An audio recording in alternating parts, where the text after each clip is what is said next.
नमस्कार दर्शक बंधु आपण मानक स्वागत जनाऊँ आउ एक नुआ भिडियो सहित बहुत दिन पर आपण मानक भिडियोटी मिलवा जाऊँगी किछिटा प्रोब्लेम जो आपण मानक सब अपडेट दे पार नथिली किंतु एबेठु आपण मानक सब अपडेट मिल जिवो।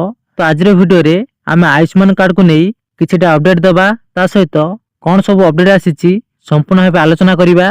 तो वीडियो को प्रथम शेष पर्यंत देखिए ता सहित चैनल को प्रथम थर विजिट करथिले चैनल को सब्सक्राइब करिया सह बेल आइकन ऑल रे सेट कर देबे। तो यह पूर्वरु गोटे वीडियो रे आपण मानक आयुष्मान कार्ड रो बेनिफिट कौन केउ माने पाइबे केमिति पाइबे केउ मेडिकल रे यह कार्यकारी हेबो संपूर्ण डिटेल्स कहितली।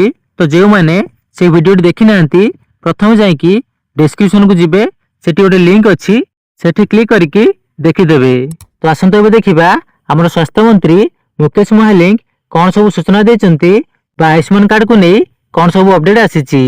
तो एबे देखंतु एठी कोआ जाईची एनिकी हॉस्पिटल रे एडमिट हेबा पूर्वरु करा जाउथबा समस्त मेडिकल परीक्षा आयुष्मान कार्ड पैकेज भितरे संपूर्ण रहिबो। एनै राज्य स्वास्थ्य मंत्री मुकेश महालिंग जहाकी कड़ा निर्देश दैचंती।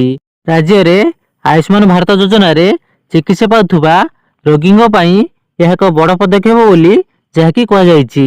साधारणतः देखा जाउथला जे रोगी हॉस्पिटल रे भर्ती हेबार 3 दिन पूर्वरु करा जाइथिबा विभिन्न परीक्षा पई रोगींग परिवार को अलग खर्च जहाकी करबा को पड़थिला किंतु एही खर्च जहाकी आयुष्मान कार्ड पैकेज भितरे एबे अंतर्भुक्त करा जाईची।